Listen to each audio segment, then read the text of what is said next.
này con sẽ đào nó vui tập bên đây nè lại hôm nữa sơn rồi mồi cố nữa đó mồi cố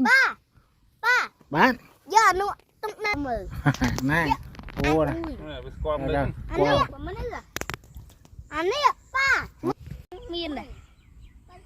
con thì sẽ đào mà thèm hồi con bóng lên ập thấy nâng hoặc tận nặng lên thầy nó mới nữa một kỳ là hầu lên chậm lên ơi để chúng chạp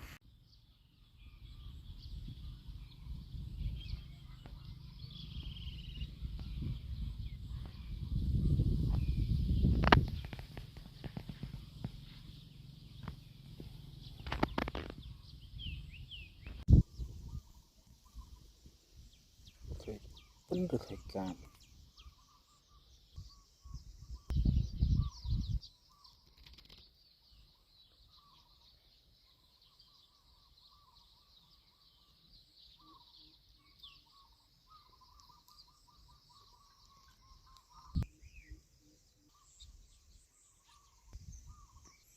còn thì sẽ đào hai lần này rồi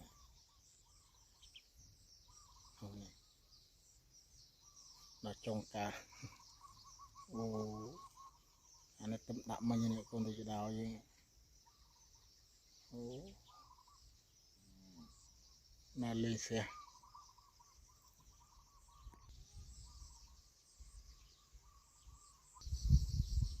nó chung xe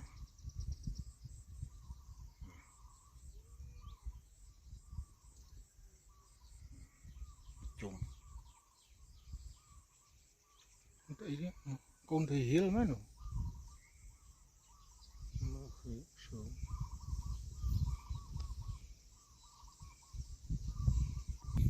sẽ nào nó chung xe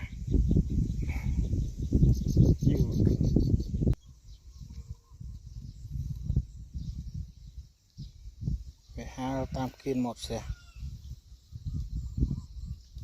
chung đầu tiên hai chung quân xe